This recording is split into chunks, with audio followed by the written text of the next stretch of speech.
Hello and welcome back to another season of our draft coverage. I've got Jon with me again. Excited to kick off the 2026 draft. And again, we'll be focusing on evaluating the quarterbacks this year. But before we do that, we wanted to give kind of one bonus episode, if you will, looking back at some of the lessons that we've learned from previous years doing this. Jon, thanks for joining in today. Excited to get into this. Yeah, thanks for letting me come on and talk about quarterbacks again. We've been doing this for a few years, so I think this episode makes a little bit of sense now that we have a little bit of a history with these prospects that we've talked about. Yeah, and so today we're going to hit on some things we think we did well, some things we feel like we missed on. And I think this is helpful to do as we start evaluating the 26 guys because there are lessons that I have now from previous guys that I don't want to mess up again going into future years. So excited to get in this conversation. The way we're going to structure this is just going through the different years of the draft that we have evaluated so far. I started watching quarterbacks more in detail in 2022. I would say my process was a little bit less in detail at that point. That was a good draft to not go into depth on because everybody stunk from that draft. But we'll have some quick thoughts from that, and then from 2023 on, it'll probably be in a little more depth. I will say I don't have many thoughts from 2025 at this point. I don't feel like we learned a ton in year one from those guys, but if you do have any thoughts there, we can hit on some of that as well. So let's start with 2022. I have two main guys I want to talk about here. So I will start us off with Malik Willis. I'm curious to hear if you had thoughts on this guy. I know you said like 2023 was the first year where you feel like you started looking at this in more depth. I was pretty high on Malik Willis coming out. He was the only guy from that class that I thought was worth a first round grade, but I was somebody that was advocating for taking him in the first round. I thought he had a lot of upside and just physical ability that most other guys don't coming into the NFL. I will say, like, this is probably the best time in his career for me to come on screen with that opinion. If I had to own this 2 years ago, it probably would be even worse because it was looking really rough for him in Tennessee. He's had a pretty good past couple years as a backup in Green Bay. LaFleur has really been able to adjust the offense around his skill set, and they play a different style when Jordan Love is out versus when Love is their starting quarterback. Signed a big deal this offseason with the Dolphins. Probably not the quarterback of the future there, but more of a bridge guy. Take a shot on some upside here and see what happens going forward. So Willis has had an interesting career because it looked like it was over from the start, and he's somewhat bounced back, and now he's going to have a chance to be a starting quarterback. Did you have any thoughts on Malik Willis going into the 22 draft? Some of the same ones, and I think that when we did that show, and I think we did that show with Clay a few years ago in 22. Um, I don't know if I can do it without kind of getting into some of the Kenny Pickett talk. But my thoughts were really similar. I don't know if I felt good enough to take Malik Willis in the first round. And to be fair, to your point, I wasn't watching the quarterbacks as closely as I do now. But I thought that he at least had the physical tools, had the upside that you could project going forward. Um, where like I don't know if I would have taken any quarterback first round in that class, but with the hype around Kenny Pickett, I thought it was really funny that he was getting it and Malik Willis was not. You make a really good point because not too long after that, honestly, even his rookie year, it was looking really bad in Tennessee. Like, okay, this he just might not have anything, but he Yeah, really has turned Vrabel his did not career like around. him. That No, yeah. not at all. That was not a good fit either. Um, but he really has turned it around. I think he found himself in a good spot in Green Bay to really rejuvenate his career. And I'm actually kind of curious what will happen in Miami. I think that could be another good spot for him. I think it. I don't know if he can be like a good quarterback, but I think he could potentially be like a Geno level quarterback, where like he is like this consistent bridge quarterback that bounces around and has a couple of other stays in the NFL, which I mean is a much better career than some of the guys that we'll talk about today. Yeah, and his athleticism does give you a floor where he was Yeah, very explosive last year as a thrower as well. Like he's very much a boomer bust type of player, but it's not the worst thing to get from an average quarterback at that point. You might have a chance to win some games that with a very steady kind of mid tier guy, you usually would not have the chance to win. I do think to me, and this is kind of where we get into the lesson from Willis, because I will say, like, yes, he's turned it around a little bit the past 2 years. Looking back, like, was he worth a first round pick? I think the answer is No. no. Especially when you consider the fact that this is happening on the second or now third team that he's playing with. One of the biggest things that I take away from this, and I think this applies as well to the Anthony Richardson conversation that we'll have in a few minutes, Yeah. is this there is less of an NBA type mindset in the NFL where I think the idea in the NBA is like if we have a really high draft pick and we take you and you're not very good your first year or your second year, that's fine. Like we're probably tanking anyways, and we're going to give you some time to figure it out. That's just not how NFL teams operate, and there's just too much happening in too short of a time span. There's 52 other guys that are trying to win every single week, and most NFL teams, most NFL coaches are not going to just buy into the idea of throwing a guy out there that's not ready to play. And I think that that's probably what would have been best for Malik Willis early in his career, but the Titans just weren't going to do that. It was they did not feel like it was in their best interest.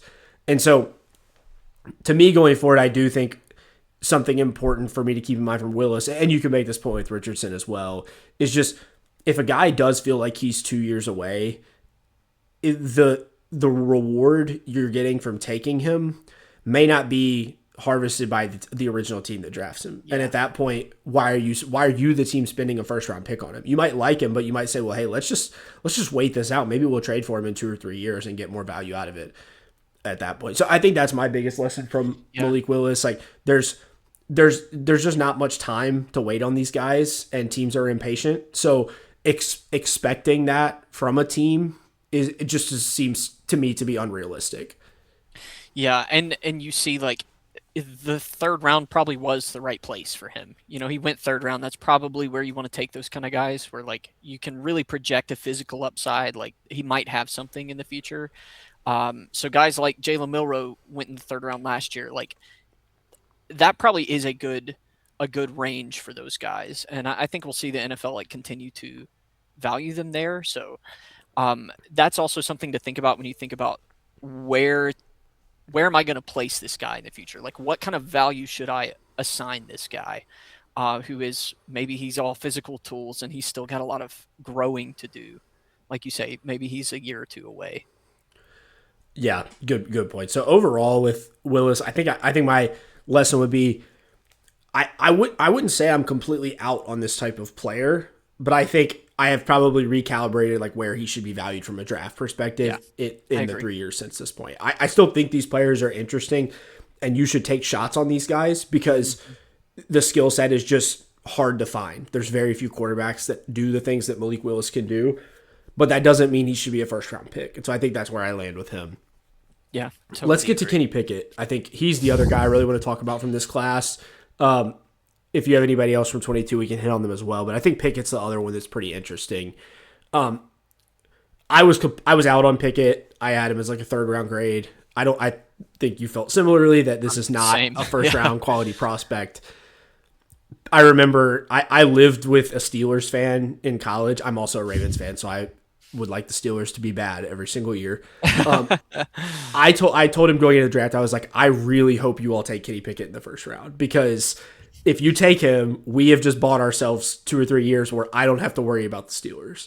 And so it was were a right. hilarious moment where, like, they take him, all of us are laughing. He's just like, you got to be kidding me. And then you see what happens over the next few years. But I think there are some good lessons, maybe less so for us to take away from this, but just lessons that are reinforced through the Pickett selection and how his career ended up going. So I'll throw it over to you first. Any initial thoughts on maybe what teams missed with Pickett, or at least what the Steelers missed with Pickett that led them to take him much higher than he should have gone?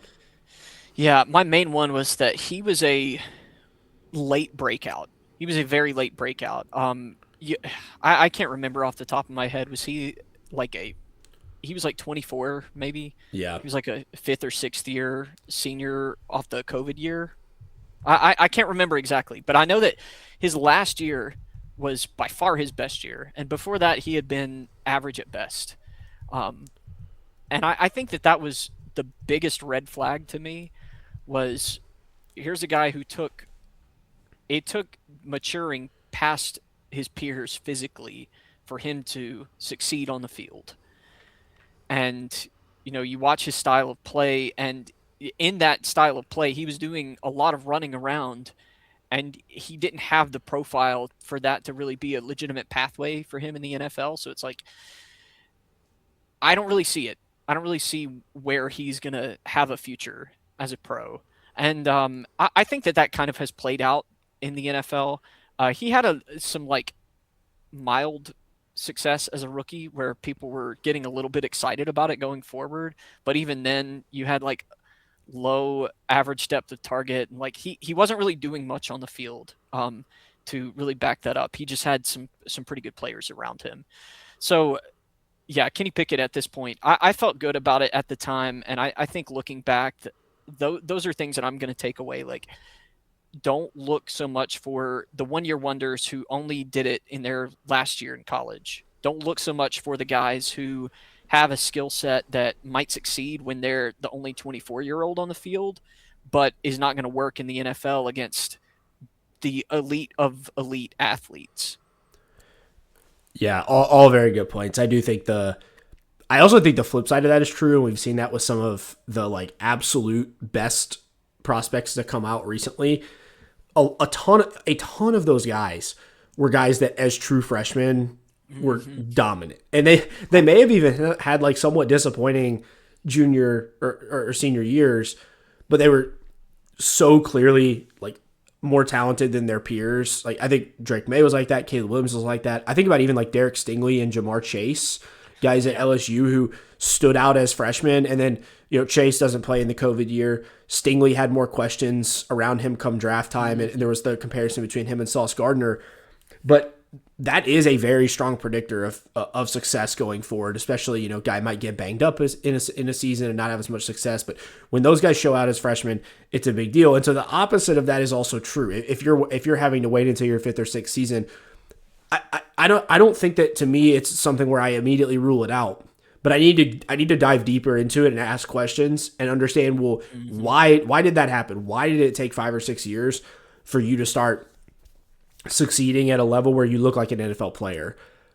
To me, the thing with Pickett was that he was winning on athleticism as a 24-year-old. And he was winning on a level of athleticism that was not going to carry over to the NFL because he was more athletic than college players. He was not more athletic than NFL players. And so you see all these plays outside of the pocket and improvising and all this stuff. And it's like, well, none of this matters. Like, none of this will ever translate. So you get excited about all this stuff that took longer to develop, required more physical development and time in college that, will immediately be negated as soon as the playing field is leveled in the NFL. So yeah, I think that is something that is really important to pay attention to. Also just like, hey, don't draft the guy because he's from the same city that your I was team going to is say, in. Like, I think that it also is really important to frame the discussion with Pittsburgh is probably the only team who was going to draft him in the first round because he was the Pitt guy. This was his hometown. It felt like, I think they almost felt forced to. We need a quarterback. He's the only one talked about in this range. it's easy. He's the hometown kid, so we'll take the shot on him. And it was not a high pick in the first round. We feel like we can win without him really for a couple of years. But that is never a good idea to force the pick just because you need a quarterback and he's from your hometown. So I've got a few more notes on Pickett. One point I do want to make just on the idea of like late production breakouts. To me, a guy that serves as the opposite example of this, where there actually is a seemingly some upside, is Tyler Shuck from last year. But to me, you could explain what happened with him because he got hurt so many times. And so you say, well, when he plays, I still see the physical tools. These are real NFL tools. These aren't just like plus college tools. Right. And we could have found this out earlier if he had not just been hurt repeatedly throughout his career. So Shuck is an example of a guy where, maybe somewhat of a similar career arc to Kenny Pickett, but at least in the college sense, but there were there was a different approach that should be taken with him because I actually do think that his film was something that was going to translate to the NFL. There's still questions with him about like longevity, injuries going forward, all those things where maybe this shifts in a year or two, and there's a different conversation around Chuck. But to me, that is why I think he should be looked at a little bit differently than a guy like Pickett. Yeah, I think that's so fair with Chuck, and maybe I didn't take that into consideration enough. Because I looked at the red flags and I was like, I'm really hesitant here. I only had a fourth round grade on him last year. He did flash enough last year that like he could be something. He could be something legitimate because of the tools, because of how he was winning as an older player. But I think that is the important distinction between the two is like his tools were real. Where Kenny Pickett, I don't know what you were really projecting from his late breakout. One other note that I had on Pickett, and then we'll move on to 2023. The other thing that I do think matters, and this isn't like a hard and fast rule. If this is true, you're done. But when guys are playing at a lower level of competition, like in this case the ACC, not necessarily a top flight SEC or Big Ten school, and you have a first round wide receiver that you're playing with, I'm gonna at least make sure that I factor that in and make sure that on the tape you're not getting bailed out by elite wide receiver play. And I do think if you go back and look at his tape, that existed. I remember like thinking that at the time that like, man, I feel like Addison is the first round pick here and not the quarterback. He goes on to have a ton of success at USC. Obviously, gets drafted by the Vikings, has success with them. That is one other thing. Again, I wouldn't rule out guys because of that, but if you're trying to explain the production, well, that's an answer there. And I don't know if you want to talk about now, but that is definitely relevant when it comes to Michael Penix, who I'm Yes. sure we'll get to at some point. Yes, we will get to him. I think that's a good jumping off point for us to get to 2023. So any final thoughts on 22 before we move on? No, those are the only two guys that I really talked about at the time. So, All right, let's get into the next year. I think the main guys we're going to focus on here are Bryce Young, CJ Stroud, and then Anthony Richardson. The three guys that win the first round. I think probably the three guys we have the most like information on at this point. There's a lot of guys in later rounds where if they don't play, it's kind of hard to really feel like. Well, like we could talk about Will Levis, but like neither of us were huge fans at the time. So yeah, don't feel horrible about that one. yeah. So I think Bryce is a good one to start with because he did go first overall. I had Bryce third of those top three. Obviously, Richardson to this point is the quarterback that has had the least amount of success out of those three, but Bryce was, clearly the pick. But sorry, Bryce clearly I think has been worse than Stroud to this point, and the Panthers would probably do that one over again if they had the choice, taking the guy that was still probably more pro ready than Richardson, but clearly has been the better player to this point. What do you take away? I think you were probably higher on Bryce than I was, but I still was a guy who said like I would take Bryce with the number one overall pick. So I think we both probably have some lessons here. What are your thoughts on Bryce? Yeah, so I think there are a few for me. um I was similar. I had Bryce and CJ Stroud like a slight cut above Richardson, but not very much. And I had Bryce first and CJ Stroud second. I think the first one is for me. I have to kind of step back as a fan because as a huge Alabama fan, Bryce Young meant so much to Alabama. Winning the Heisman, it really we were playing boomer bust with him. We were living and dying by Bryce Young for a couple of years, and there still was plenty to look at there and like project to the NFL. But I think number one for me as a fan is I need to like kind of step back a little bit. And then also, I think that I need to look more for the outliers. As a size outlier, I kind of I like acknowledged it, but I dismissed it, and I think that I dismissed it too quickly because I think that is probably the number one thing that's affecting him in the NFL is still just his size and physical limitations. Um, I think that overall, I think he's got a shot to be a solid quarterback. He had his like severe struggles early on. He's adjusted some. He's playing better. I don't think he's there right now.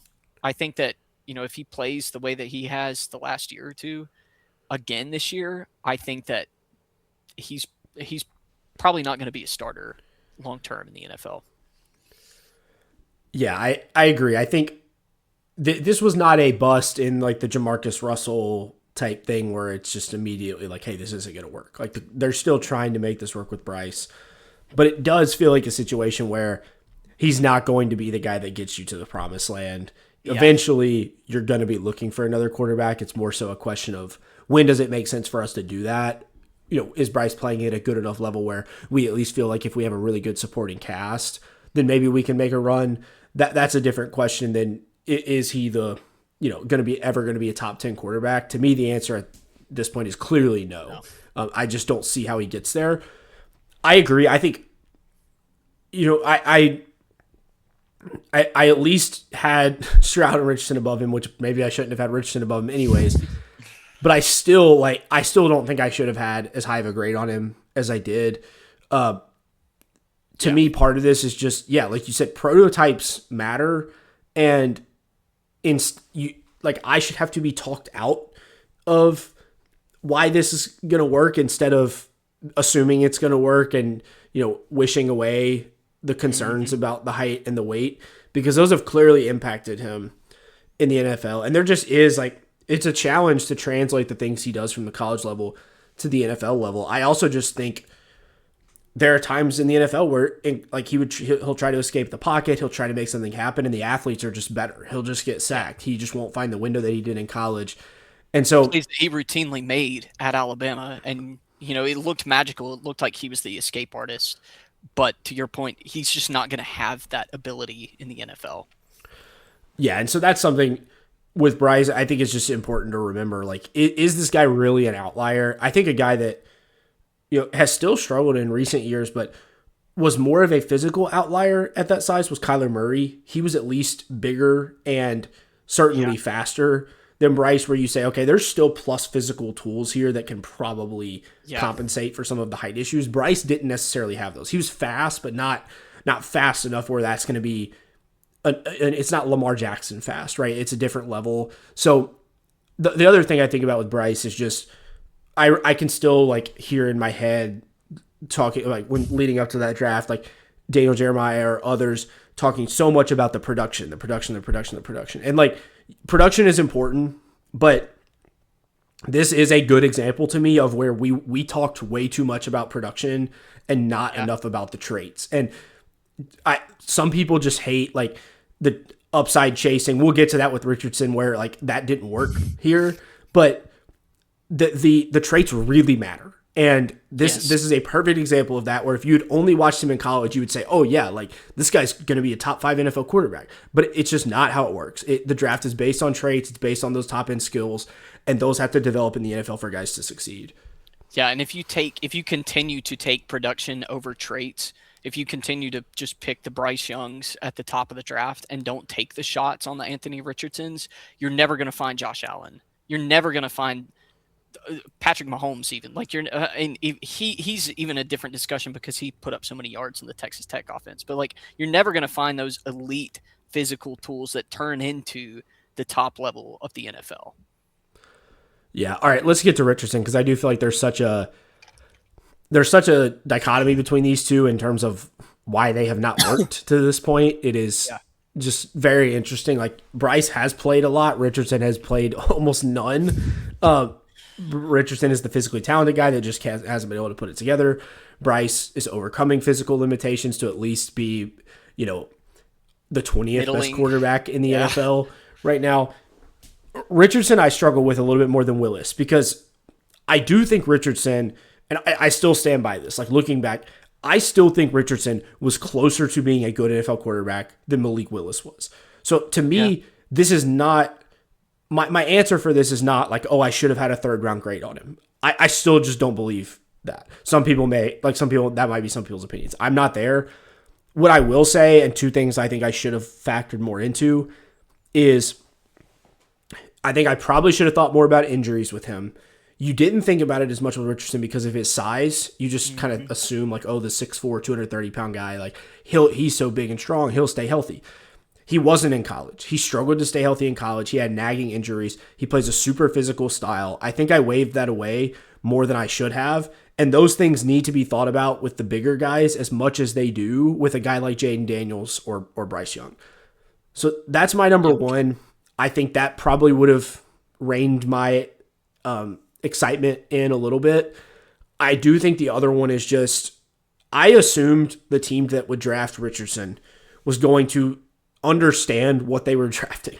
And I just don't think the Colts did. It just seems like there was no plan for Richardson to bring him along slowly and then give him opportunities when it was appropriate and keep faith in the guy that you spent the 4th overall pick in the draft on. And so this is more like, I really don't know. Like, am I supposed to now assume that like teams that take guys in the top 5 are going to approach it this way? Like, I kind of just think this is something the Colts really messed up.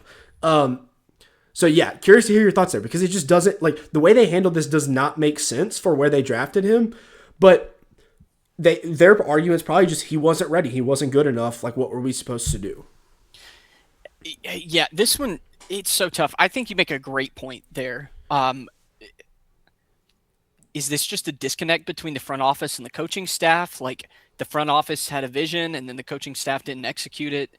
And then, I mean, it seemed like by the end of things there, nobody was happy in that marriage. And then you get the weird story about him tapping out of the game. And his time in Indianapolis, it was just so strange. And some of it was injury related. You know, he does play a very physical style. And I think that is also a really important lesson. I was really critical of Jaden Daniels, mostly for his frame, with how he plays. But to your point, these bigger quarterbacks are also going to get injured. And sometimes they can play through and it doesn't affect them. But most of the time, it's going to affect the way that they play. So I think style of play matters no matter what size the quarterback is. And then it's impossible to know if the team is gonna play the quarterback like they should be. Like I don't know if the Colts thought he was gonna come in and like immediately fix some of these issues. I think part of it for me was I think personally looking back, I would have tempered expectations a little bit more because I think he flashed a lot of traits, but at the same time he didn't do things consistently enough. And at some point, you do have to factor that in. Like, yes, he has some really nice, accurate throws on tape, but also the accuracy was an issue plenty of times. You know, it wasn't a consistent trait that he had. So factoring that in even more with some of these traitsy guys, I think it's just easy to dream on the body. You know, you talk about that in baseball a lot, like the scouts that dream on the body. It's easy to like look at Anthony Richardson and see like this guy could be great if he fixes a few things. And I think that I need to be a little bit slower to like dismiss the things that he's not consistent with.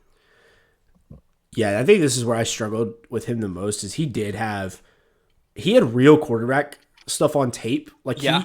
when you watched him, it was a guy that was clearly trying to learn how to play the position right and go through progressions, make reads, all that kind of stuff. Now, was he good at it all the time? No, but it was different than Malik Willis. Malik Willis was playing backyard football. Richardson was not trying to do that. And that was something that appealed to me. I was like, okay, like he's a little closer and he gets it a little bit more. Yeah.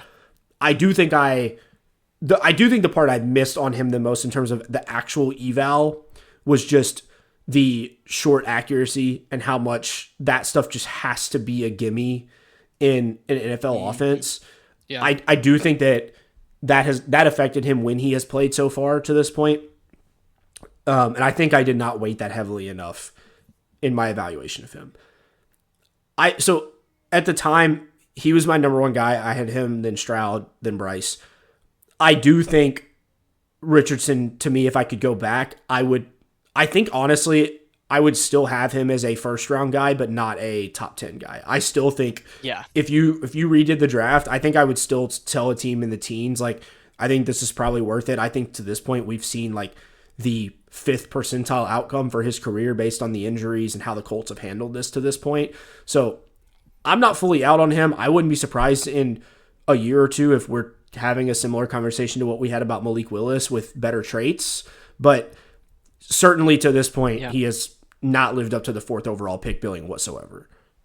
Yeah, I agree with that. I think I would think of him more like if this type of quarterback, I would think more of like this is probably more of a late first, where maybe a team who has a quarterback for the next couple of years can take him and let him develop on the bench, because the tools are too good to let him slide any farther. But he's not ready to start day one. Yeah, which is why please trade him Indianapolis too, a team Yeah, with a better quarterback, like yeah, just holding like him hostage. But yeah, hopefully that happens. Hopefully we still get to see him have a chance. I do think to this point, like my opinion of his game is lower than it was a few years ago for sure. I do think were a ton of other factors in play here that resulted in things ending up where they have with him. So I think he's kind of the toughest one for me to look back on in the past few years. All right, let's get to CJ Stroud. Honestly, I have less to say about Stroud. I yeah, felt like Stroud was a really good player. I think looking back, I clearly should have ranked him above Richardson because of the sure thing that he was. And all of the questions we had going into the draft about, hey, like the stuff Stroud showed against Georgia, is that real? The answer to all of that was basically yes. Like yeah, you should have just like taken that as like this is what he's going to be in the NFL. There was more uncertainty around that at the time than maybe there should have been, but the tape was kind of mixed in that regard. Like the upside was sometimes there, sometimes not so much. So I think Stroud is clearly hit as a prospect, even though the end of last season and his game against the Patriots was some of the worst football I've ever seen a quarterback play. Like no exaggeration. That's like I was stunned watching that game, how terrible he yeah. was in the playoffs. I genuinely think they could have made the Super Bowl if he just played like average throughout the playoffs. So this is probably not the best time to be having this conversation with Stroud, but I'm still bought in on him long term. I think he'll be a top 15, top 10 guy next year. And he's had a very good start to his career. So yeah, what are your thoughts on Stroud generally? I fully agree. And looking back, I should have trusted myself because I said like he is the higher floor guy, and even his ceiling is like pretty good. And that's where I gave Bryce Young a higher ceiling. But looking back, it's like their ceilings, even in my notes, were like pretty similar. But CJ Stroud clearly had the higher floor. Um, he clearly was going to bring something to the table, and I think that's lived up. You know, he's been definitely a better quarterback than Bryce Young. So looking back, I definitely should have ranked CJ Stroud higher. I think part of it was uh, my rose-colored glasses as an Alabama fan. Um, but yeah, no, I feel pretty good about the CJ Stroud eval. He probably has dipped each year. His rookie year was his best, and he's kind of like declined a little bit each year. But I still believe in him long term. I think he's going to be just fine. Yeah, it has been surrounded by an abysmal offensive line throughout his Yes, time and in it's really Houston. The affected him. supporting cast has been horrible. So Yeah, I do feel better about his talent than maybe the numbers or the success of their overall offense would indicate. The Stroud thing also to me is a good example of let's if there's nobody in the draft that's going to potentially be a top 5 quarterback, which at the time like maybe Richardson could have been, obviously we know now that's probably not going to happen. The ceiling thing to me matters less if you're not comparing him to a Drake May or a Caleb Williams, because yeah, Bryce Young, if we were like really looking at it now, and probably even at the time we should have realized Bryce Young's ceiling was never a top 5 quarterback because he doesn't have the physical abilities those guys do either. And so at that point, like, yeah, do I think CJ Stroud will ever enter like the top 4 kind of range? I don't think so. I think he does have some limitations that prevent him from getting to that point. But I feel really good about him being in that like 8 to 12 range for a long time, kind of that Dak Prescott area. and you can And absolutely win with that yeah, level of that's quarterback. plenty good enough. I mean, that's better than the Super Bowl winning Seahawks had this year. So Yeah, I do think that like accepting that and just being happy with that being the outcome is important in a draft where you don't feel like you have the transcendent guys. And most years that's the case. Like most years you don't have those kind of guys. We had 2 of them. Well, I think we had 2 of them in 24. I But agree. most of And the I time guess you don't get that. So yeah. Any other thoughts on Stroud there? um, no, not really. I felt good with my eval. I feel like I have less to learn from that one. Yeah, same. I regret my ranking of placing him behind Richardson, but Yeah, I think that yep. was way That's more the main about thing. how I felt about Richardson than it was about how I felt about Stroud. Yeah, and I do think with him, like the one lesson I probably learned is like when the guys play awesome against Georgia and Michigan, and like those kind of teams, learn from that. Yeah, you Those should probably pay attention to that. Yeah, that's maybe my one note. I do feel like I valued that pretty heavily in his eval, but just something to keep in mind with him. All right, let's move to 2024. This is probably, I mean, this was the deepest quarterback draft we've certainly evaluated to this point, and so probably the most guys here that we'll talk about. hmm Let's see. Do we want to start with the top of the draft? I actually think let's start with some of the lower guys. I think that might be Okay. a good place. We can end on like the positive notes.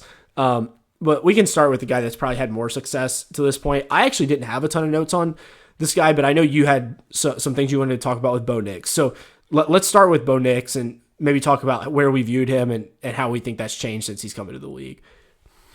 Yeah, and this is one where I think we're gonna kind of talk back and forth the whole time because Bo Nix was one I was like, I don't really see the ceiling. I don't really see like a top flight NFL quarterback. I could see him being like pretty solid if things work out, but there's not a great chance of that happening. Overall, I think he's probably like backup, like solid backup level. I think there's a pretty good chance that he's just going to be like a solid mid-tier starting quarterback in the NFL, and that's perfectly fine. And I think that what's important for Bo Nix is his fit. He is in a place where he fits what they want to do. He fits what Peyton and the Broncos want to do really well, and they have a lot of talent around him. They have an amazing team around him. But I think that fit is really important. So we can't always bake that into evals, but I think that we can understand when teams key in on guys. And like when he went first round, I was like, absolutely not. This makes no sense. But I think looking back, we probably should have seen that. Like, and a lot of people talked about, was one of the most telegraphed draft choices that year that Peyton loved Bo Nix. We can see why. I mean, this is a quarterback that fits his scheme and what he wants to do really well. So I think I was too quick to dismiss that and say he's going to hit his ceiling because he's in a place where he fits. Yeah, and I do think it's important for us to reiterate like when we're watching these guys and grading them, we are doing that independent of the place that they end up.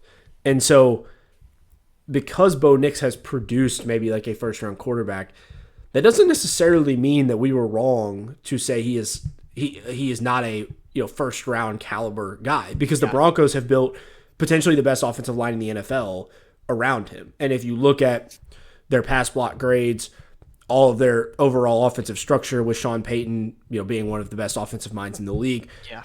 yeah, it's not surprising that he's had success there. And I think that should only continue now with the addition of Jalen Waddle and the more fleshed out receiving room that they have. I wouldn't anticipate that changes anytime soon, but I do think it's important for us to keep in mind that that's the team fit does not necessarily change the overall quality of the player. It just means the guy might have more production and success as he moves into the NFL. I did have my order that year was Caleb, Drake, Jaden, and then I had Bo fourth ahead of Penix and McCarthy. But I had all of them pretty closely bucketed together. I had Nix as an early third or early third. I had Penix as an early third. I had McCarthy as a late third. Looking back, would I bump Penix up probably to the second round? I think I would. I think I probably underrated his athleticism a little bit. I think he's been pretty good on the move to this point in his career. And when you pair that with a really good offensive line, that's been effective. And he is one of those guys like Sean Payton can ask him to just, hey, this guy's going to be open on this dig 15 yards down the field. Like, just drop back and rip the throw, like exactly how I'm telling you. And, like, he can do that stuff. Like, so he has some tools. He has pretty good physical capabilities. He's a smart quarterback, all that stuff. I think I probably was a little low on him, but I don't regret not having him in the first round. I'm curious your thoughts there. Yeah. So I think looking back, I don't think I would have had him as a first rounder, but I had him more in like the late second, early third round, and that was maybe a little bit low. You compare him to some of the guys he was next to in that class, there were a lot of really toolsy guys, and I think that I was just projecting their upside more. I had him as the sixth quarterback that year. I had him behind, obviously, Caleb and Drake. I had him behind Jaden and McCarthy and even Spencer Rattler, where like you were kind of projecting the tools more. And I probably should have felt a little better about his like stable. He can be pretty solid. And then he ended up in a place where he fit really well and could play to that highest possible outcome. So I probably would have had him more like early second round grade. Yeah, I think that makes sense. He's been good so far in his career. He's been very productive. I think there are still. I thought like the talk early in his career about like taking him over. Like there were a ton of people after his rookie year that were saying they would take him over Drake May. I thought that was like the most insane thing I've ever heard in my Yeah. life. I couldn't believe And I that we think were after doing last that. year, everybody understands that now, Yeah, or which should. yeah, we can get to Drake May in a little bit. I mean, there were people that doubted May coming into the NFL. So when Bo had a good rookie season, that it felt like, oh well, yeah, like he's gonna be better. Like I always thought that was ridiculous, but Nix clearly is one of those guys that should be the 15th best Yeah. quarterback in the NFL, something like that for a while. And there's value in that. Is it going to win you a Super Bowl? Maybe if you build the team like the Seahawks, you've got a chance. But as those guys get more expensive and you have to pay them, it Mhm. becomes a different ball game. So it's not the same cheat code that some of the best guys in the league are, but still like it's been successful for the Broncos so far. I'm sure they don't regret taking him where they did. And yeah, and I think the problem with Bo Nix is when they do have to pay him, is he going to be worth it? Because I think we see them kind of realizing that they're kind of pushing all their chips in to go all in on his rookie contract right now. Because they know in a couple of years they're going to have to decide, do we pay him big bucks or do we try to move on to another Bo Nix type? Yeah, completely agree. So yeah, Knicks is like I don't feel like we were way off. Maybe should have been a little higher, but overall, I don't have any. I think big takeaways from him as a prospect. I think like overall, how he has produced in the NFL is not surprising given his prospect profile.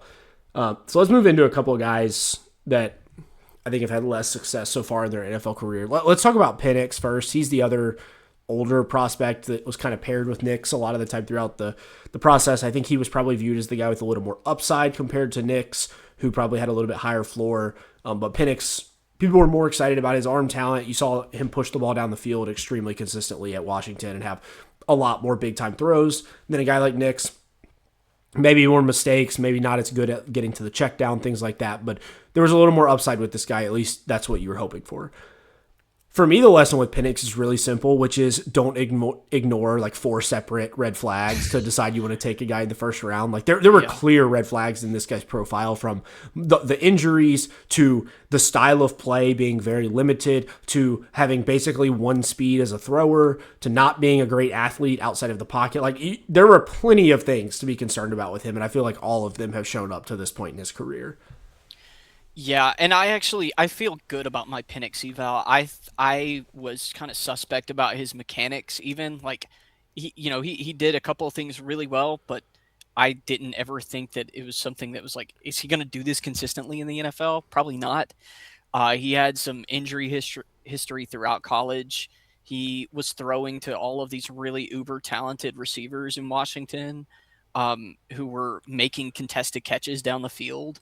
Um, I never really felt good about it, and especially after you pay a quarterback in the offseason, I don't know why you'd want to take him top 10. Like I, I I never felt good about Penix. I had him seventh overall.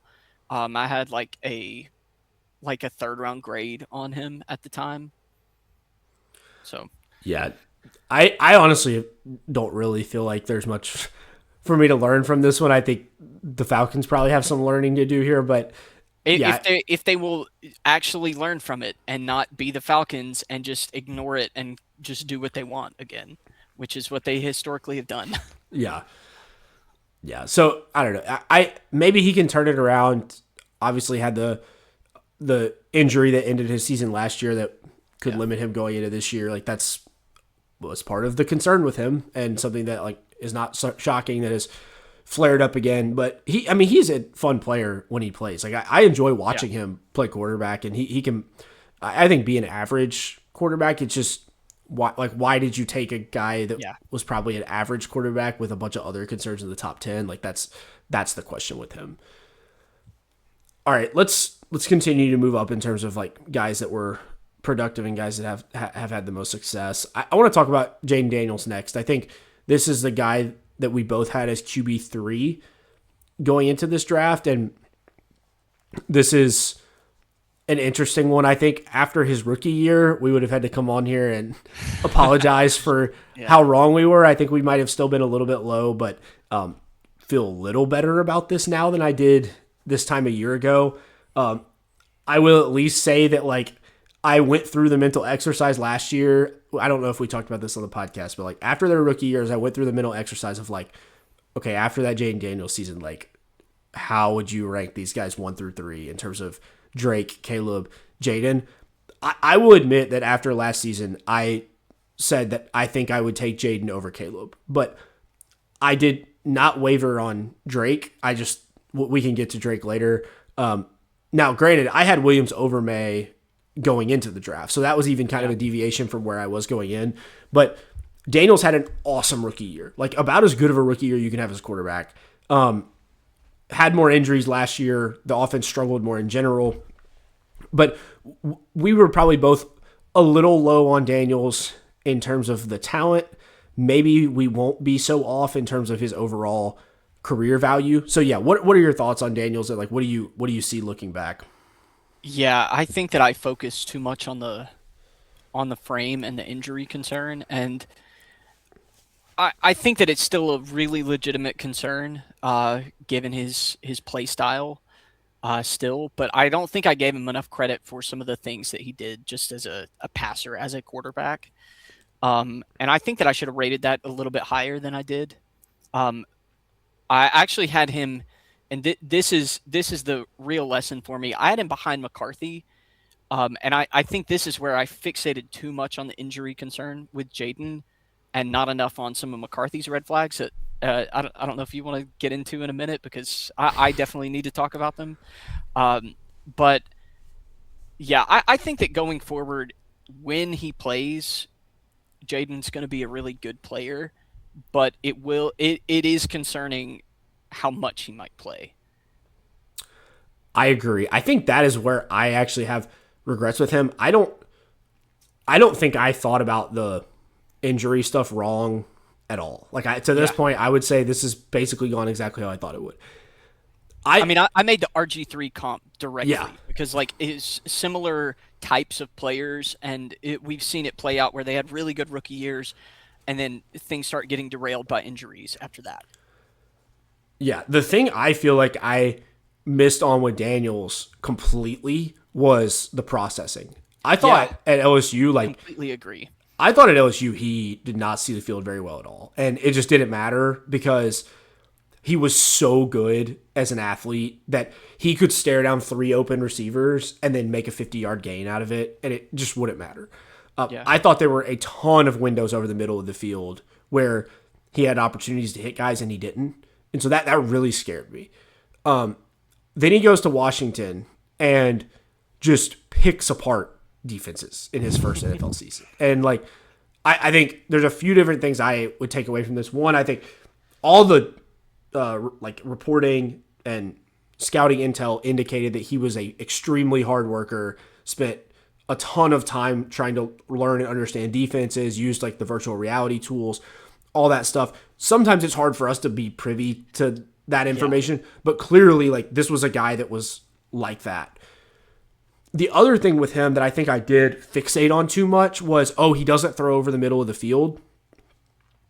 There are some guys where I think that really matters. And like we're having the whole Jalen Hurts conversation in Philly right now. That matters for him.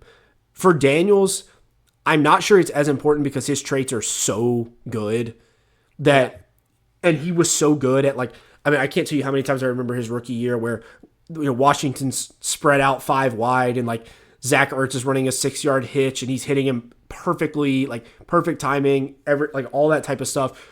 He does process well in certain ways that I probably should have realized more looking at his college tape and not fixated so much on that. So that's the one thing with him. I think we'll see.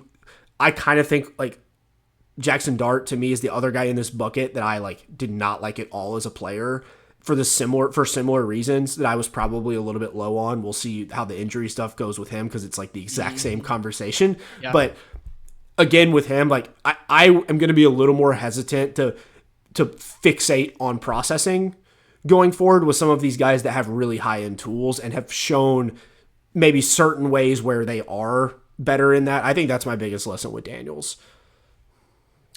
Yeah, and I actually had that as one of his weaknesses was like his processing, his internal clock, and uh, you made the comment that he's worked really hard to improve that. I think that it's worth kind of considering when we're thinking about some of these prospects. We don't really know if they're going to be hard workers, if they're going to work to improve that, but just to note that like that can be improved upon. I think we saw him improve upon some of that in his rookie year. So like if a guy is not great at that, but he has elite tools, just know that like won't necessarily always stay the same as it was when he was in college. So I think that there is something to project forward there for some of them. Yeah, and you also Specifically for the hard workers, which it seems like he really is, like a really hard worker. yeah, this I always think back to this with Mahomes. There are sometimes guys that are so talented where like they might just consciously make the decision like, yeah, I'm not going to throw that because I think we'll probably get something better. Like I'll probably just like scramble around and make a ridiculous play and run for 30 yards. So like, do I really need to attempt this tight window dagger throw across the middle of the field? Like probably not. Like it's probably not necessary. Once you get to the NFL, it becomes more necessary, but there to me there is a difference between like does not do it on tape versus just can't do it, and I think that's probably where I missed with Daniel. So overall, like I had him as a mid first round grade. I do think looking back, I probably should have been willing to take him in the top 10. It's still extremely risky, right? Like he could get hurt 2 out of the next 3 seasons, and all of a sudden you're saying, well, like this just isn't going to work. But I think his upside was high enough in his rookie year where I think you do have to take the swing. The other thing that I think about with him is just like if you had guaranteed to me the processing was good, what would my assumption have been with him? And I would have said, oh yeah, he's going to be like really good. So like Yeah. that makes it really hard when you have these guys that have maybe one swing skill in the league. Like don't assume they're going to be bad at it. But yeah, those are my thoughts on Daniels. Anything else you have? No, just that I had a late first on him, and that was definitely too low. I should have trusted the tools and been willing to take him higher. Okay, I'm glad you mentioned McCarthy. I actually forgot that we had not already talked about him, so I should have jumped to McCarthy before we got to Daniels. This is probably the one where I'm just gonna have to let you go because I was the biggest JJ McCarthy hater Yeah, ever, you and were. feel like completely vindicated on that one. So I guess I could go quickly. I just thought the tape was bad, and all the other stuff with him of like getting talked into the tools, getting talked into the winning, which is like, don't get me started on that. Like that, I just never really care about at all. I thought he had some of like the outside of the tools, which I do think the tools were interesting. Like he does have intriguing tools. I thought there were arguments that were made for him around the draft that were just like arguments that we would make like 15 years ago about like, oh look at this guy, like his teammates like him and he's a leader and he wins games. It's like I thought we were past this at this point As and like evaluators. evaluating people. But yeah, so yeah, curious to hear what you have for McCarthy because I know this was somebody you liked a lot more than I did. Yeah, and this one is one where I liked the tools, and I saw like while he was toolsy, he also was pretty safe. Like I think it's pretty rare where you get a toolsy guy who is also safe. So I think I like keyed in on that marriage of like toolsy and safe, and like this could be something if he can kind of maximize his tools while continuing to like be efficient and take care of the football. Um, I had as one of his weaknesses that we don't really know everything that he can do yet because Michigan just didn't ask him to do anything. And that should have been number one in the scouting report. That's what I should have paid the most attention to because ultimately, like, he had the second fewest attempts after Joe Milton, who, like, we're not going to talk about Joe Milton really, but like, that should have been probably the most important thing to understand with McCarthy was like Michigan didn't ask him to do anything to win. So why should we expect an NFL team to be able to put him out there and do things to win games? So I thought that I actually did think the fit was going to be good in Minnesota, and I think that he just might not be a guy that can hang in the NFL. Like, his tools were pretty good, but like he didn't really make plays for Michigan. He wasn't really pushing the ball. He wasn't really.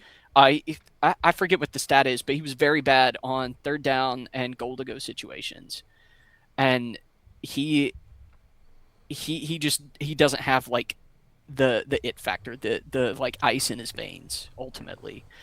And I think if I had honestly like looked at the bigger picture with him and gotten past just like the tools are good and he takes care of the football, then like I would have understand in the context of things like, okay, uh, sure, that's fine, but like we don't know if he can actually be at the helm of an offense.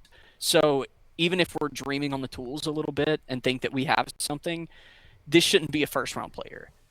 This should be in that like third or fourth round bucket where like there might be something here, but it's not worth risking too much capital on. Yeah, it's funny because we just talked about Daniels and like the processing and all that kind of stuff, and this is like the exact opposite of that conversation because I thought the processing was really bad, and Yeah. that's like definitely borne out in the NFL. So it's hard because Yeah. like sometimes that's the eval, and sometimes it comes through that way. Other times you might fixate on one or two things too much, and a guy figures it out. But yeah, the I do think that is one of probably the biggest places people missed on McCarthy was they were like, oh, this guy, he's played so much football.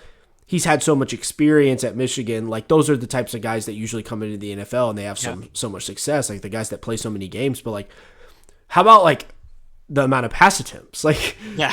when you beat Penn State and you throw the ball, like, 8 times in the entire game. You have like double digit passing yards. Yeah, like, am I supposed to care about that? Like, do I weight that the same as a game as Patrick Mahomes throwing 60 times against Oklahoma? Like, those are very different levels of experience.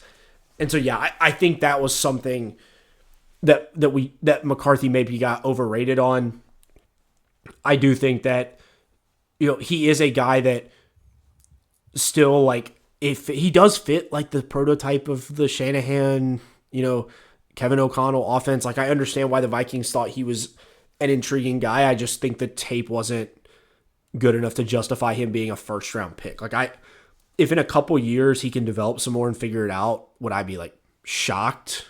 I don't think so, but Yeah. he was clearly not good enough for them to handle the offseason last year the way that they did. Yeah. Yeah, that's absolutely true. And especially when you consider like he also kind of missed his entire rookie year. So like I think it is probably indefensible for them to be ready to hand the reins and move on from Sam Darnold after like understandably, Darnold had kind of a disastrous end to his time in Minnesota, but like he had been good for the majority of the year. And then we're going to say, okay, you know what? We're done with that. We're going to move on to the guy that we haven't seen do it in college or his rookie season. That probably was, I mean, it ultimately was a fireable offense in Minnesota. Yeah. McCarthy definitely also had the like, oh, he's got that dog in him, like all that kind of corny stuff. And it's just like, Yeah. I mean, that stuff matters, but like, And it now it's only turned into matters. 9. I mean, the whole like 9 meme. It only matters if you're actually good. Like, it might take you from like a good quarterback to a guy that like your teammates really respect. And like, the leadership impact you have. But yeah, like if you're really bad, like Justin Jefferson does not care if you give a good speech. Like if you're not getting him the No. ball, he's not going to enjoy playing football with you. So that is, I think, something that was over indexed on with McCarthy. Any final thoughts on him? Um, no, no, that's it. Okay. Regret it, but Yeah, that one. I feel like the two guys in the past 2 years that I've like been like, I just do not see it, are him and Dart. So I feel like I'm probably 1 for 2 there. I'm not sure. I think Dart's probably going uh, to end up being a little better, but I think Dart will be like okay at best. But yeah, yeah, we can talk about him in a minute because I was a little higher on him, but still kind of skeptical. yeah. I had a 5th round grade on Dart, which is like, okay, that was probably a little bit low, I had a but second round grade on yeah. him, so I was like, So I think I might be 1 for 2 on these guys so far in the past couple of yeah, years, where I'm fair. just like, I don't see this at all. But yeah, it's. I hope he figures it out, but I would be pretty surprised at this point. Same. All right, let's get into the last two guys. I think we should talk about Drake next. There's a lot there with him. This is another one I feel really good about. The two highest grades I've given since I started watching quarterbacks in 2022 are to Caleb Williams and Drake May, and I looking back, I don't think I would change that. Drake, Yeah. I think I think Nate Tice was probably the only person that had Drake number 1 over Caleb. I'm not sure if there was anybody else that felt that way as well. Looking back, that was clearly right. Nate got that right. But I do feel good about like strongly preferring him over Daniels and having him in that same bucket as like these are potential top 5 guys in 3 to 4 years. I feel really good about that with Drake, and he's been all that you could have hoped and more in the first couple of years that he's been with the Patriots. Yeah, I had him in the same bucket. Like, I had Caleb higher, but like these two guys were basically interchangeable, and they're the two highest graded that I have since we've been talking about quarterbacks. Like, he had all the tools that you wanted, and I don't think he had some of the same downsides. Like, I thought he did play pretty safe. I thought he did process pretty well. Some of his negatives were like just some of his consistency uh, at like doing things, but it wasn't at the Anthony Richardson level. Like he still was, he was really really good most of the time, and like he was doing it without much around him at North Carolina. So like I thought that we saw everything that we wanted to at North Carolina, and like there was there was plenty to project. There was almost no chance he was going to be bad. Like he at very base level was going to be a starting level quarterback in the NFL, and had the has still has and could very well reach it, the potential to be like top 5 guy in the NFL, top like 7 or 8 for sure in the NFL. So I feel really good about this eval. I think that going back, I would do it the same. Um, I maybe would have him above Caleb because I think he's been better than Caleb at this point. But I also still feel, and we'll get to this more, I guess, in a little bit. I still feel really good about Caleb. Yeah. So a long term. So like I don't even know if I would say that I would have one above the other. I just feel good about both of them. Yeah, I agree. I think Drake, to me, one of the biggest things that confused me around the draft season, and like I listen to Chris Sims every year. I think he has a very interesting perspective on quarterbacks. One thing that I think sometimes is his blind spot is he really cares about mechanics, and Yeah. it like he knows mechanics really well. Like if you listen to him talk, you can tell like this guy really understands like how a quarterback should throw the football. He hated Drake's mechanics. He thought they were terrible. He had May as like QB6 in this class. Like behind guys like That's Nix, crazy. McCarthy, Penix, like all those kind of guys. To me, the biggest lesson from May for people who had him lower, which most people did not have him as QB6, but I do think a lot of people had him as QB3 behind Daniels. Yeah. The biggest lesson to me for May is if he is throwing the ball extremely well repeatedly on tape and is super accurate consistently, which I felt like he was, Yeah. with some sprays. He did have like the bizarre miss every once in a while, then I am willing to assume that that stuff will get cleaned up when you get NFL coaching if it has not like prevented you from being an effective player in college. Because if you just watched him throw in college and you were blind to like all mechanics, you would think like, oh, this guy is an amazing thrower. Like this guy's one of the best throwers that has come out in the past 5 to 10 years. So I do think the mechanics thing is one thing I would call out. I don't think either of us got super caught up in that, although you did see times where he would get a little ahead of himself, throws would spray, all that kind of stuff. Like you could still see the talent there. And so that's probably the one big call out I would have with May.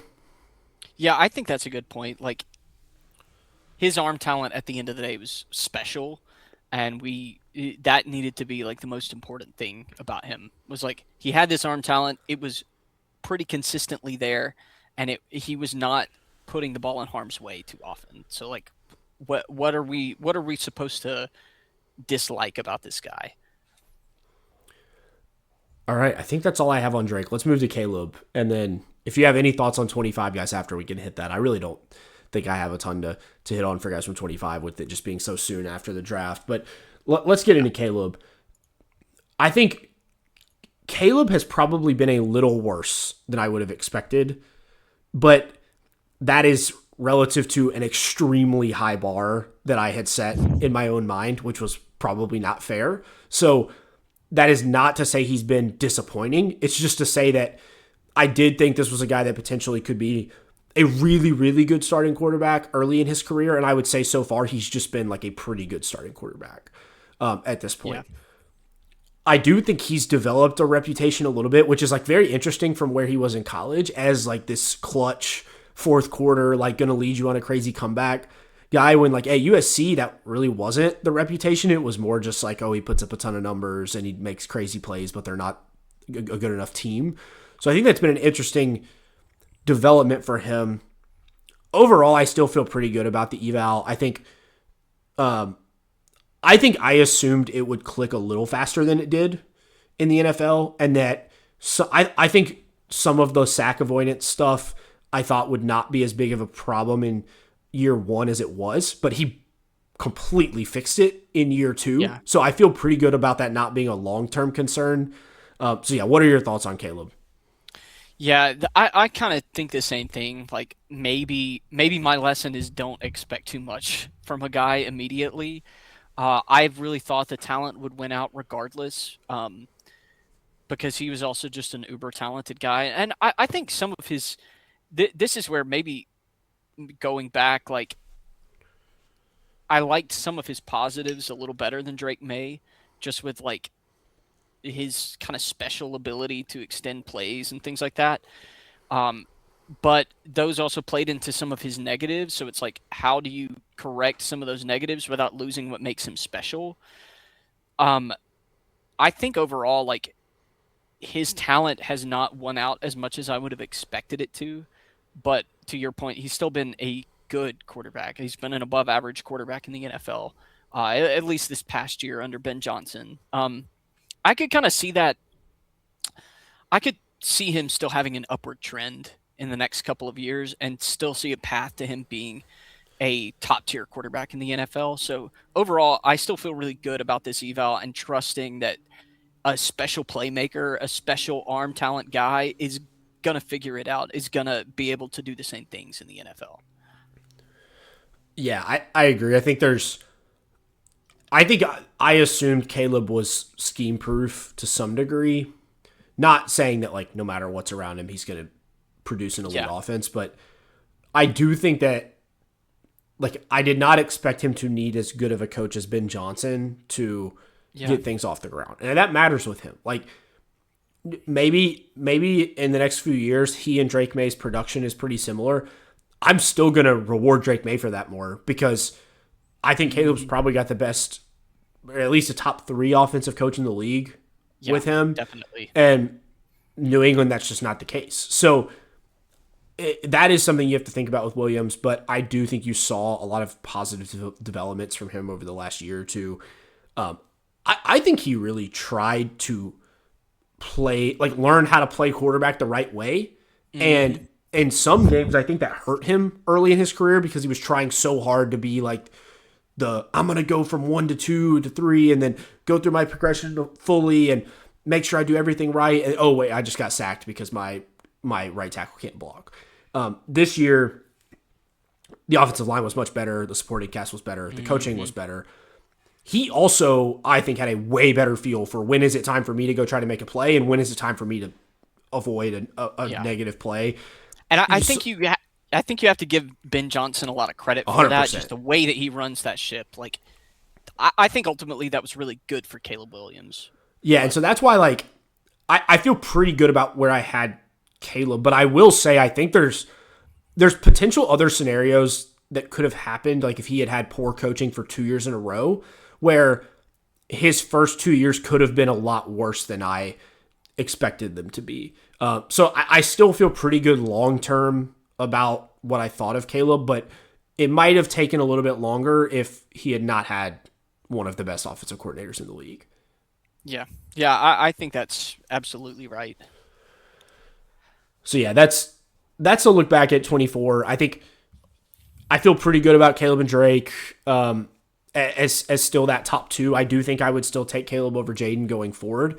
I think when they play right now, they're probably about the same level of quarterback. I'm just more confident Caleb is going to be consistently on the field going forward. Do you have any opinion between those two, like when they're both healthy? Yeah, I think at this point or to this point in their career overall, Jaden has been better, but I think that right now they're probably similar level of player on the field. So I think you're right about that, but I would still have Caleb above Jaden just for his durability. I mean, he hasn't really missed time. He's been out there, and you can't really trust that that's going to stay the same with Jaden going forward. And this also does speak to, like, if you told me who's the better player in 3 years, even if they're both healthy, I do think I would say Caleb. I think he Yeah. still has more room to grow. And that also just speaks to, like, Caleb and Drake were both guys that played all 3 years, freshman, sophomore, Hmm. junior years, and then left for the draft. Jaden was in school for 5 or 6 years before he came Yeah, I out. think Like, it's not surprising that the guy who is 3 years younger still has more room to grow. yeah. So, that is something like you start to forget it when they're 2 or 3 years out of the draft. Like, you just kind of start to think like, oh, well, all those guys were in the 2024 draft. Like, they'll probably develop similarly. It's like, well, maybe not. Like, Caleb probably will develop more in the next few years than a guy like Jaden will. Yeah, yeah, I think that's so fair. And this was the class with all of those like COVID super Yeah. seniors coming out at the same time. I mean, Jaden was one of those because he had played early on, and I think that he was kind of that was what differentiated him from some of the others. But like Michael Penix, he played some early on. He was hurt a lot. Bo Nix played early on, played 5 years. Uh, you even had like some of the like Jordan Travis later in the draft. You had like the Joe Miltons, and you had a lot of really old guys. But then to have the two supreme talents come out as underclassmen at the top of the draft, I think it helped set them apart even farther. All right. I think that's all I've got on 24. Any other guys you want to hit on? Um, no, not in 24. All right. Who do you have for 25? So for 25, I mean, I think some people have questions about Cam Ward. I think it's too early, but I think that he was just fine. He was not the problem in Tennessee last year, and long term, I still trust that he's going to be okay there. Yeah, I feel exactly Um, the same about him as I did a year ago. Like, I do too. basically I do no too. notes. Like not like it was a wash of a rookie season. Like it was a it was a positive look at what I expected, and not perfect, but he can still grow from there. Yeah, and the supporting cast was so horrendous that It was awful. It was like so I'm bad. just not reading into the Yeah, numbers whatsoever. Yeah. yeah. Um, I guess if we want to talk about Jackson Dart a little bit, I had a second round grade on him. I liked the tools a lot. I was kind of iffy on like his ability to really function in like a an actual offense, but I thought that he had the competitive edge and he had the tools and he had played more. So that's where like he was the same age coming out as McCarthy was, but he had almost twice the number of attempts. He had played a lot more. He was a little more battle tested, and there were games where Ole Miss won because of him. Like he actually stepped up and led them to a win, and it wasn't just okay. He's being carried by a strong run game and a good defense. Yeah, Dart. I struggle with this one too. I am I certainly still lower than consensus on him. But was I wrong to have a yeah, fifth round grade? I think at this point, like I can't argue that I was right to have a fifth round grade on him because if a guy produces at a decent level in his rookie season, even if it's kind of gimmicky and getting himself killed, um, yeah, I think at that point it's still like, yeah, this was probably worth like a third round grade. At minimum. Some people feel a lot better about his long term upside, and they might say like, yeah, I would have first round grade him at this point. I understand that.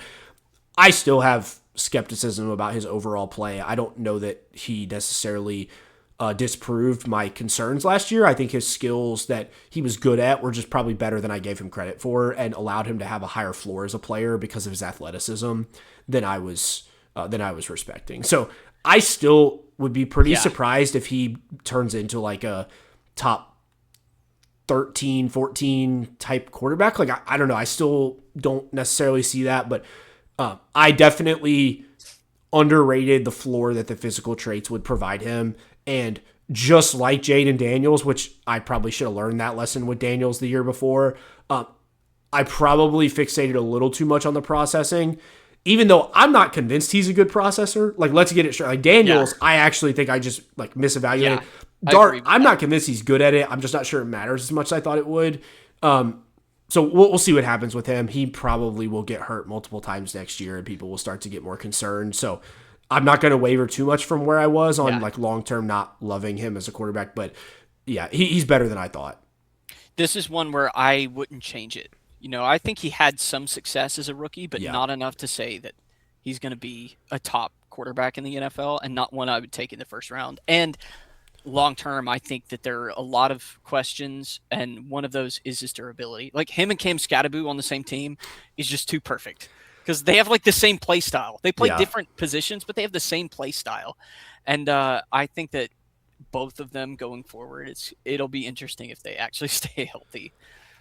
Yeah, good luck with Matt Nagy. That should be Yeah, great. that yeah. Yeah, we'll see. Um, Daybell definitely loved him and was hoping he would save his job. So I'm Yes. curious to see, like, with a coaching staff that's maybe not as attached to him as previously, like, how does that work? They will probably protect him a little better than the previous staff did, but they're also not tied at the hip like Dayball was with him. Yeah. So I'm very curious to see how this unfolds because I could end up being really wrong on Dart, but I'm not like fully ready to be there yet. So this one will be, I think, one in 2 or 3 years from now. Like it'll be a lot more interesting to come back and revisit. Yeah. And I don't know, maybe you want to talk about Shadur. He's I think still I a don't little know, dude. polarizing. I still think he's not good. I had a third rounder on him just for like he gives you a little bit of a stable floor, but he wasn't particularly like great at anything, and I still think that's true. Yeah, I had a I third don't. round grade, and I might have been high on him to be honest after the rookie Yeah, year. Like it was yeah, really bad. So I yeah. I don't really have much to And he say might there. start for them this year. I don't know. Like, Yeah, I don't really have much to say because I don't like. I don't know. Like I had a third round grade on him, and he wasn't very good as a rookie. Like big whoop. That's kind of what you expect. But yeah, yeah, it was really bad. So we'll see what happens with him.